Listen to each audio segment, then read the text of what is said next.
ಆತ್ಮೇರೆ ನಮಸ್ಕಾರ. ನಾನು ನಿಮ್ಮ ಖಾಸಿಂ ಮಲ್ಲಿಗೆ ಮಡವು.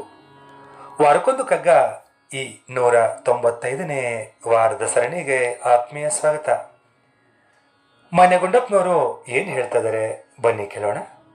ತೃಣಕ್ಕೆ ಹಸಿರೆಲ್ಲಿ ಅದು ಬೇರಿನದೆ, ಮಣ್ಣಿನದೆ, ದಿನಪನದೆ, ಚಂದ್ರನದೆ, ನೀರಿನದೆ, ನಿನದೆ.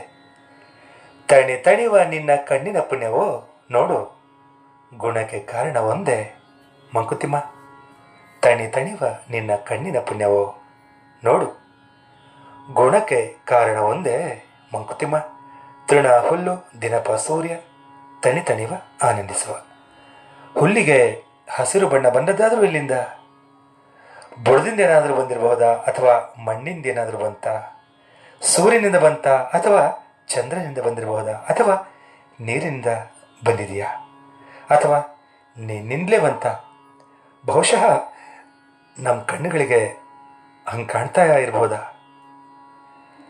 ನಾವೆಲ್ಲರಿಗೂ ತಿಳಿದಿರೋ ರೀತಿಯಲ್ಲಿ ಇದಕ್ಕೆ ಕಾರಣ ಆ ಸೃಷ್ಟಿಕರ್ತ ಒಬ್ಬನೇ, ಮಿಕ್ಕೆಲ್ಲ ಮಾಧ್ಯಮಗಳಷ್ಟೇ.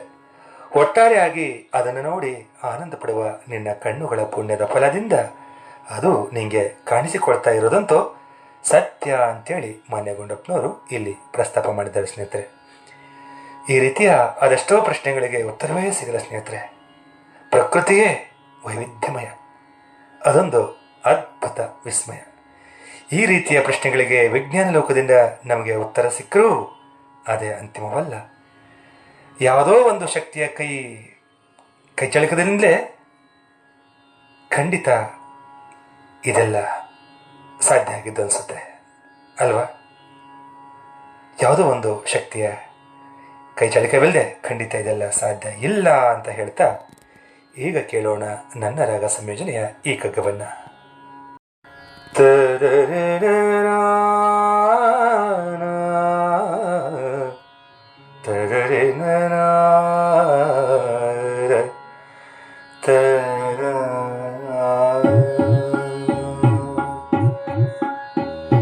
ತೃಣಕ್ಕೆ ಹಸಿರಲ್ಲಿ ಅದು ಬೇರಿನದೆ, ಮಣ್ಣಿನದೆ,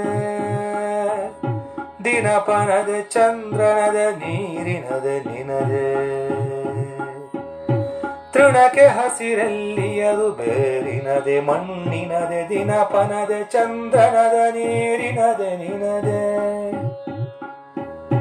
ತಣಿ ತಣಿವ ನಿನ್ನ ಕಣ್ಣಿನ ಪುಣ್ಯವೋ ನೋಡು, ತಣಿ ತಣಿವ ನಿನ್ನ ಕಣ್ಣಿನ ಪುಣ್ಯವೋ ನೋಡು, ಗುಣಕ್ಕೆ ಕಾರಣ ಒಂದೇ ಮಂಕುತಿಮ್ಮ, ಗುಣಕ್ಕೆ ಕಾರಣ ಒಂದೇ ಮಂಕುತಿಮ್ಮ, ಗುಣಕ್ಕೆ ಕಾರಣ ಒಂದೇ ಮಂಕುತಿಮ್ಮ, ಗುಣಕ್ಕೆ ಕಾರಣ ಒಂದೇ ಮಂಕುತಿಮ್ಮ, ಮಂಕುತಿಮ್ಮ, ಮಂಕುತಿಮ್ಮ. ಧನ್ಯವಾದಗಳು, ನಮಸ್ಕಾರ.